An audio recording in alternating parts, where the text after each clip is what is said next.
Okay, good morning. My name is Nick Gove, Interim Chief of Streets and Chair of the Public Improvement Commission. I call to order the Public Improvement Commission hearing of January 15, 2026. Mr. Lyman, can you please take a roll call? Certainly. Would the representative from the Public Works Department please state their name for the record?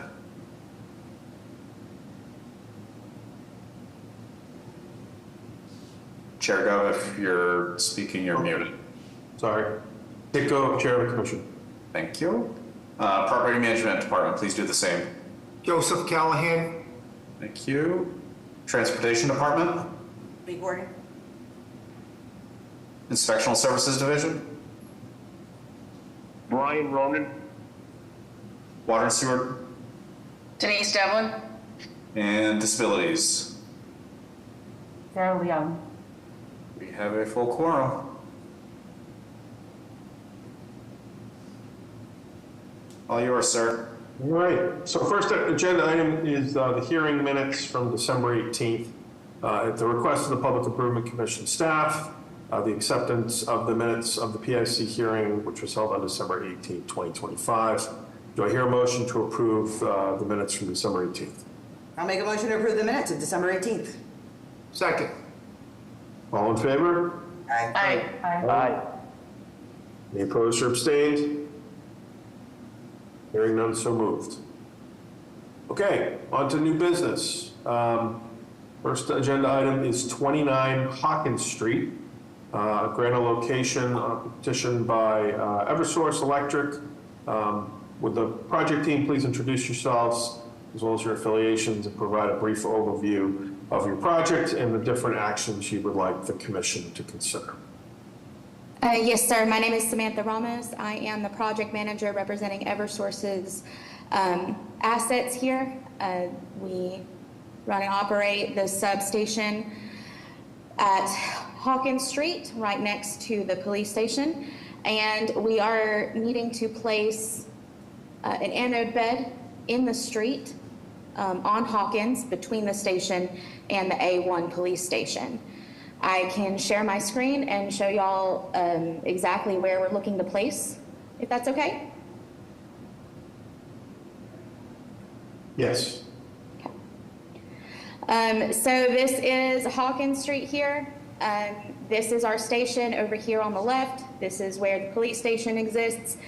And we're looking to install a collection of anodes along the sidewalk right here in the parking area. We have performed some vacuum excavation along with ground penetrating radar surveys and have even done test pits in multiple areas and have determined that in the street is the only feasible location to place the anodes. The anodes are necessary to provide corrosion and overcurrent protection to the line coming from the Mystic Bulk Power Station, which provides power to this particular substation. So it is a necessary infrastructure project, and as I said, this has been determined as the most feasible location. So we are seeking a grant of location from the Public Improvement Commission to place the anode bed here in the street.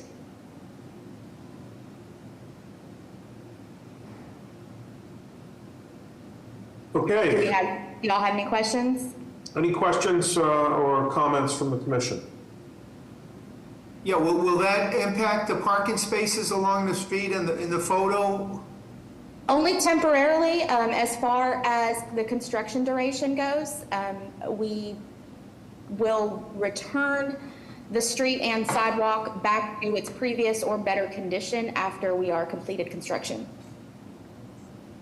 Just, you know, how long roughly this project will take to complete the construction? It'll be 2 weeks.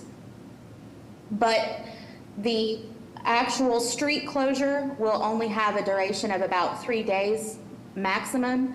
The parking spaces will be restored, though, at the 2-week mark. Thank you. Yes, sir. Any other questions or comments from the commission?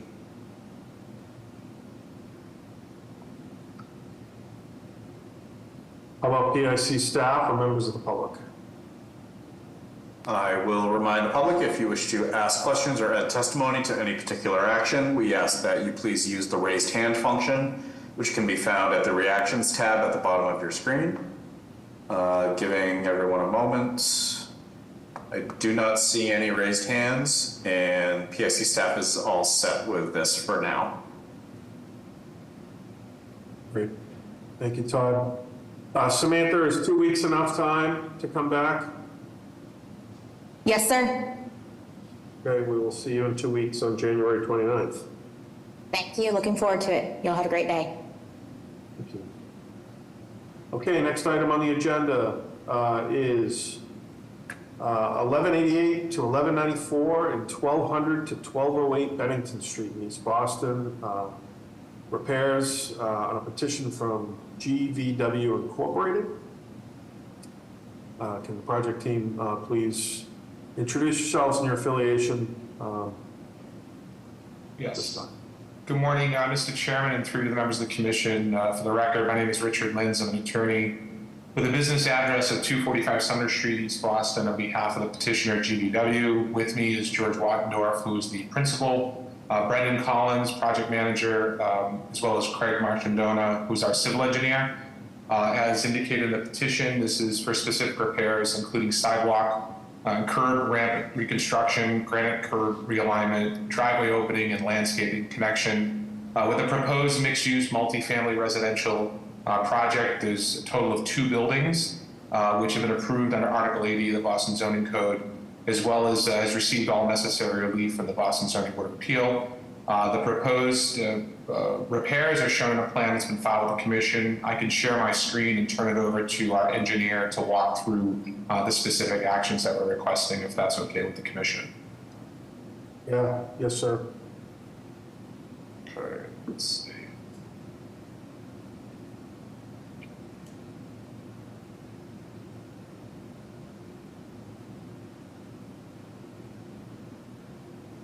Are we able to see that screen? Good to hear. Okay, Craig, do you want to take over here and walk through the specific items that we're looking at? Sure, yeah, thank you.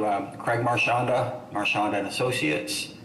Yeah, thank you, Richard. So, yeah, we're looking to do this mixed-use build, or 2 mixed-use buildings as discussed.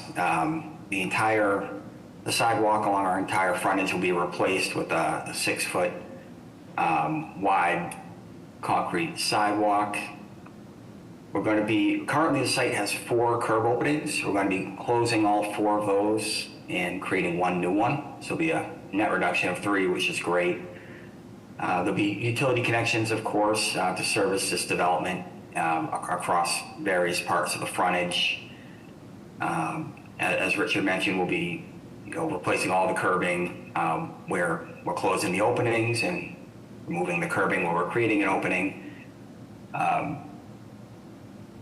There'll be some, in the area of interest is also going to be some bicycle parking for walkways,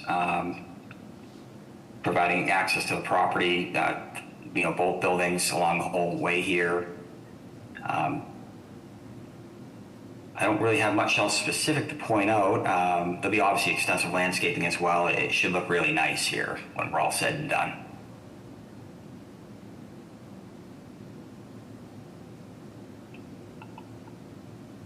Okay. Any questions or comments from the commission? Who maintains the landscaping? Owner of the property. And that's the front, the stuff at the front and the back of the sidewalk? That's correct. I know we do have the draft template of the LMI. We will complete that before a public hearing. Great.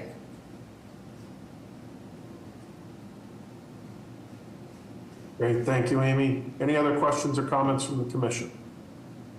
I had a quick question about where the limit of work for this project is. Does it meet the bridge, or does it just fall short of the bridge that goes over the MBTA tracks? It's a good question. We're just short. Let me see. Well, actually, it's a good question. I think we actually go right to the corner trying to see if I have a plan that shows it better. Bear with me here.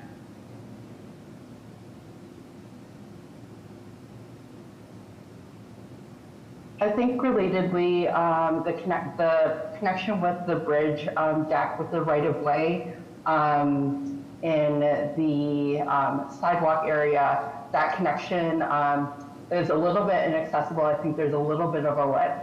So we were wondering if the team would be amenable to solving that accessibility issue with the connection with the bridge deck while your team is in the area.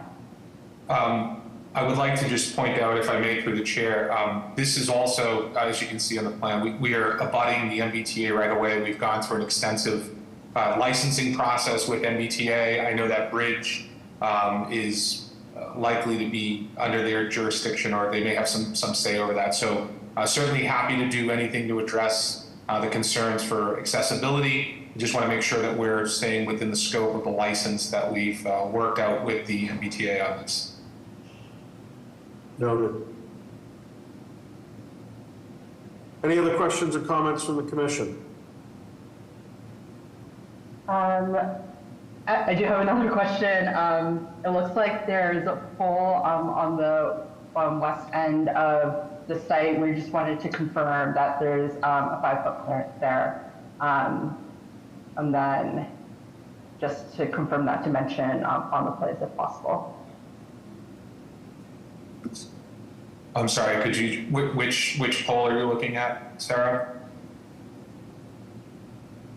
I think if you zoom in onto the westerly side of the site, there is a pole there. I think it's utility pole number 412/70, almost all the way to the westerly extent of the project limits. Right in this area. I believe I see the one you're speaking of. It's, yeah, almost all the way, exactly right there. You want to confirm you have 5 feet from the pole to back of sidewalk? That's correct. Okay. I will take a look and add a dimension to the plan. Great, thank you so much. You're welcome.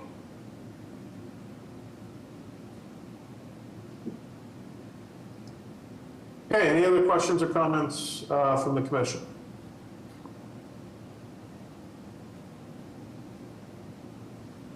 Okay, hearing none. How about from PIC staff or members of the public? We are all set on this one. We are happy to accept revised plans in the next 2 weeks addressing Ms. Leung's comments. Great. Thank you, Todd. Is 2 weeks enough time for the proponent? 2 weeks should be fine. Yes, thank you, Mr. Chairman. Great. See you on January 29th. Thank you. Excellent. Thank you. Thank you. Okay. Next item on the agenda is 27 Farragut Road at East 2nd Street in South Boston for a pedestrian easement, specific repairs on a set of petitions by 726 East 8th Street LLC. And the proponent, please introduce yourselves as well as your affiliation and provide a brief overview of your request. Good morning, Mr. Chairman, members. My name is George Moranci. I'm the attorney for the project. This specific repairs plan and pedestrian easement plan relate to a proposed 21-unit residential building that was approved by the BPDA in October 2023 and by Zoning Board of Appeal in 2024. As part of the public review process, certain improvements to the public realm were required under the BPDA board memo. These include sidewalk reconstruction and improvements, new pedestrian ramps, an extension of the curb into the East 2nd Street public realm, that side of the site. Various other specific repairs, including street trees, new lighting, etc. We have Lynn Buffard from CEC, the project engineer, with us who can take the board through both the pedestrian easement and the specific repairs plan in more detail, and then we'll be happy to take any question from members of the commission. Great, thank you. Questions or comments from the commission?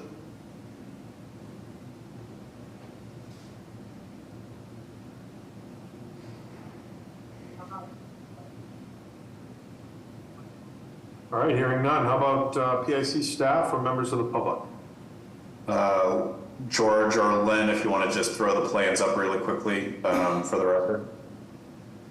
Len, are you prepared to share? If not, I can do it.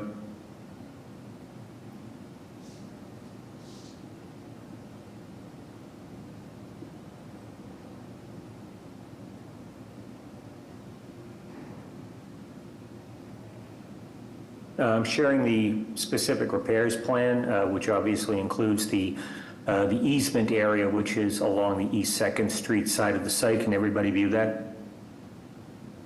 Yes.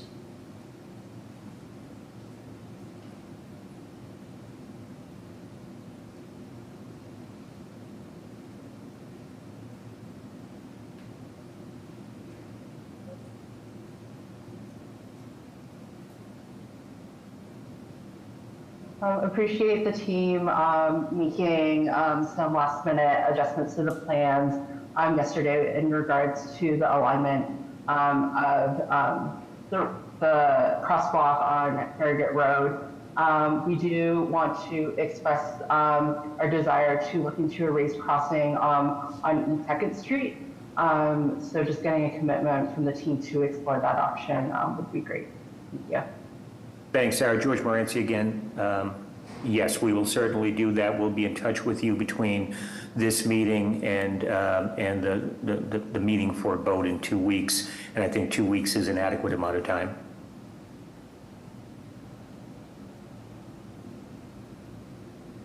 Great. Thank you. Unless there's other comments, we'll see you on January 29th. Great. Thank you very much. Okay, next and final item on the new business agenda. 100 Magazine Street, Kemble Street, Farnham Street, and Roxbury. Pedestrian easement, specific repairs, project license abandonment on a set of petitions by Magazine Street, B LLC, Allerton Property LLC, Harbor Realty LLC, and Kemble Street LLC. Would the project team please introduce yourselves and your affiliations and provide a brief overview of your project, as well as any actions you would like the commission to consider. Thank you, Mr. Chairman. Happy New Year. Chief Gove, appreciate your time. Members of this and staff of the Public Improvement Commission, good morning. My name is Pat Brophy, and I serve as the Vice President of State and Local Government Affairs at Suffolk. I'm joined this morning by my colleagues from Suffolk Design and High Point Engineering. As you know, for over 40 years, Suffolk has been a collaborative partner in Boston and an anchor business in the Newmarket District. We employ almost 500 people at our national headquarters on Allerton Street in Roxbury. We've been very encouraged by the recent city investments in Clifford Park and the construction of Roxbury Prep High School and the increased public safety presence in the district. This morning, I'm here to introduce a major investment in our headquarters in Newmarket. This project was approved by the Boston Planning Department board meeting on December of last year, 2025.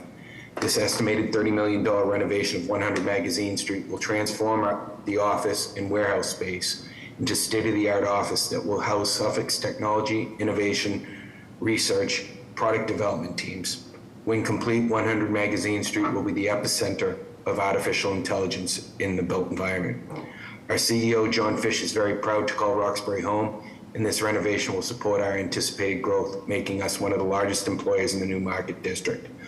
Our building designs directly supports the plans and goals outlined in the planned Newmarket, the newly rezoned plan. It preserves the traditional industrial and commercial uses while welcoming the new industries of tomorrow. We're improving pedestrian safety and public realm conditions, especially along Magazine and Kemble Streets near Roxbury Prep and Clifford Park. We're enhancing our climate resilience through increased landscaping and increased EV charging on site, creative stormwater management, and campus-wide efforts to reduce heat island effect. Our presentation today will detail significant public improvements, including the installation of 48 canopy trees, a almost 1,500% increase in campus green space, installation of dark sky compliant lighting, installation of additional security cameras, and we're increasing sidewalk widths to improve walkability, view corridors, and safe pathways to public transit. This project reflects years of collaboration with the planning department, the transportation department, the Boston Police, and the Newmarket BID, and our community stakeholders. We've listened very carefully to community concerns and incorporated feedback in every aspect of the design. In conclusion, I'd like to thank Todd Lamming, his staff, and his guidance for professionalism and throughout this process. We're hopeful that our presentation will demonstrate our commitment to the neighborhood, and we look forward to your feedback. I'll turn the presentation over to Matt Aiello from Suffolk Design to provide an overview of our development, and Doug Hartman from High Point Engineering to discuss our individual petitions. Greatly appreciate your time, and thank you very much. Matt? Yeah. Morning, everybody. I think Pat did a really great job introing the project, and so just to go through some specifics here, you can see the site plan. We're adding 48 new canopy trees all over the site, which is increasing our canopy by 1,700%. We are donating some of our land back so we can actually increase sidewalk widths along Magazine Street. They're going to increase from 7 feet to 10 feet. And then along Kemble Street, they're going to increase from 6 to 7 feet so that we don't have any pinch points and we have clearance working all the way through. And this is going to be, currently it's an office and a warehouse space, and that's going to be transferred to an all office space to accommodate our growing needs as staff.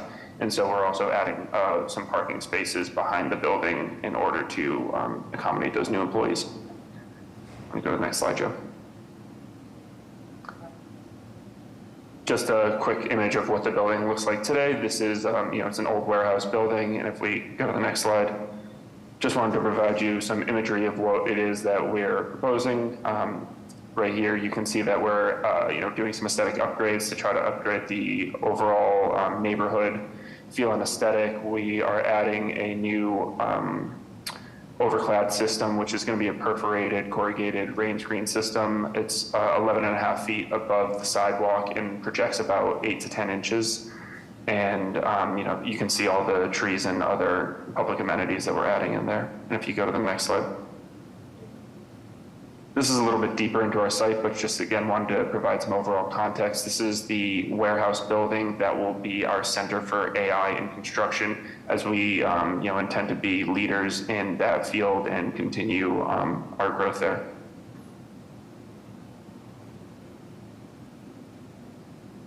Thank you, Matt. Again, for the record, Doug Hartnett, Principal of High Point Engineering. Joining me at our office is Joe Petra, who's been our lead designer on this project.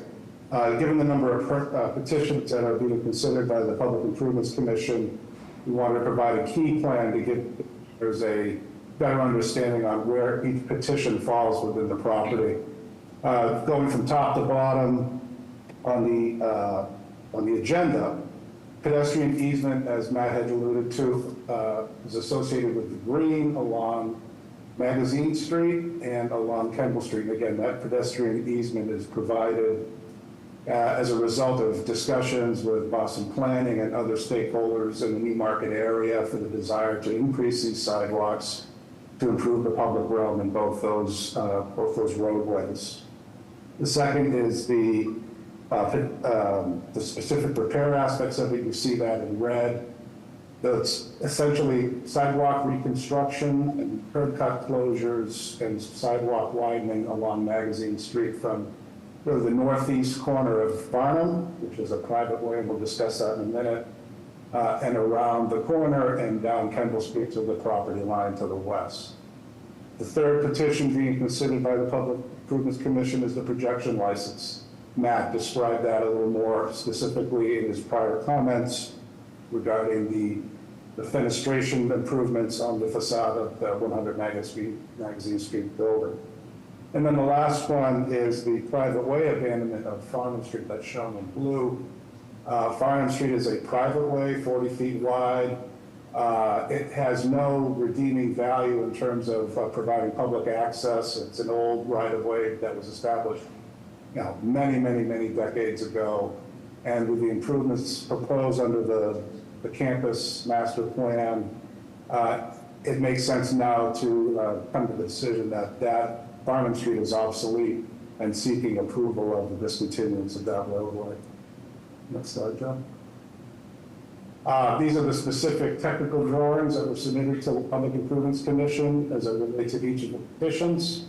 This drawing is the pedestrian easement drawing produced by Feldman Geospatial and provides the pedestrian easements on the private property controlled and owned by the proponent to allow the widening of the sidewalks. The total area of the easement being provided to, on the benefit of the city, is approximately 2,124 square feet.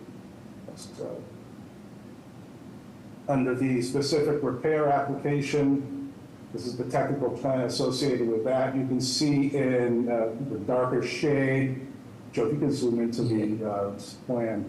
The upper viewport is the Kemble Street improvements, which includes widening of sidewalks to 7 feet while providing 5-foot minimum clearance from any obstructions along the sidewalk corridor. It includes the closure of 3 curb cuts that exist today along Kemble Street. It maintains an existing curb cut, as you can see on the image in that location there, and also provides provisions for future street lighting when the city elects to install that within the sidewalk area. It includes 2 new curb cuts at the Magazine Kemble intersection, so to improve the accessibility of that area. And as you get to the lower viewport, you have Magazine Street. And Magazine Street provides a 10-foot wide sidewalk, again, in discussions with the stakeholders in this new market area. That 10-foot width extends from Kemble Street to essentially to the 100 Magazine Street building. And then the building position, obviously, it's at the back of the sidewalk, precludes us from extending the sidewalk any wider, but the sidewalk will be reconstructed in that area as well and extended over to essentially the northeast corner of the Farnham Street layout. In this case, we have slightly modified and reduced the curb cut that exists on Farnham Street. That's to the left of 100 Magazine Street, and essentially maintaining the existing curb cut where you would go down Farnham Street, which is to be discontinued under the other petition. Next slide, Jeff. On the projection license application, this is the site plan on the left, which you can see the sidewalk improvements and the projection associated with the building. In the section, you see the projection. Matt had said the projection was 10 inches or 11 inches at the time. We provided a bit of contingency when we made the application at 1 foot 2 inches to allow for the final design of the structure to be completed. The petition is for that overhang distance. And as Matt had said, we have about 11 feet 2 inches of clearance from the bottom of the projection to the sidewalk. And then lastly, we have Farnham Street. You think of the site plan, how much benefit the new campus will be.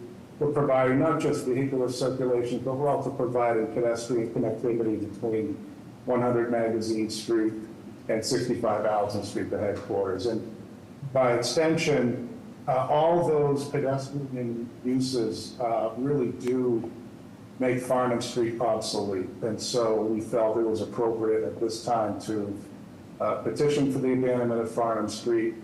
There will be provisions for maintaining emergency access along the Farnham Street area, minimum widths and so forth, in order to be able to allow emergency vehicles to come in and out of the campus at that location. And that essentially summarizes the 4 petitions being considered by the Public Improvements Commission today. I'm happy to answer any questions you might have. Great. Thank you, everyone. Any questions or comments from the commission? Oh, yes, good morning. This is Denise Devlin from Boston Water and Sewer. We are still confirming there are no services off the water main on our end.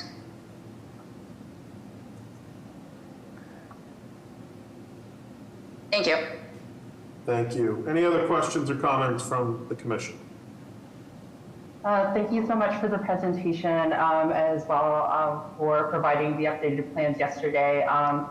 we're happy to review those within the next 2 weeks. I just wanted to confirm that at the intersection of Allerton and Magazine Street, that reciprocal ramp from the site is compliant. If so, just putting a note there for the record would be helpful. Briefly, so Sarah, thank you for your comments. In response to that, we've actually gone out there as recently as yesterday afternoon to look at the opposite ramp, measure its slope to see if that ramp is in fact compliant, and we will surely comply with any of the requirements of the Disabilities Commission to bring that into compliance if necessary. Great, thank you. Other questions or comments from commission members?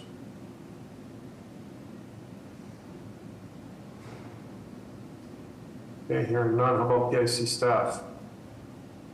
Just for the record, I know the project is still working on the finer details of the ramp design for the Magazine at Kemble intersection. It's a little bit of a challenge at one of the corners because of the location of the right-of-way and property lines, but we expect that to be resolved in the next 2 weeks.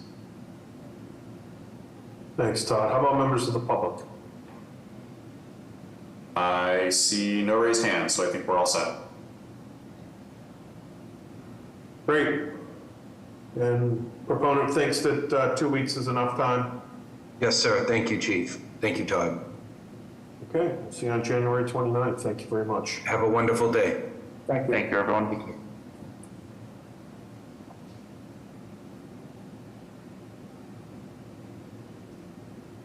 I think that wraps up the agenda, Todd. Any other items from the commission? Nope, just take a motion to close the hearing. We have a motion to close the hearing and adjourn the meeting? I'll make a motion to adjourn. Second. All in favor? Aye. Aye. Any opposed or abstain? Hearing none, so moved. Thank you, everyone. Thanks, everyone. Thank you. Recording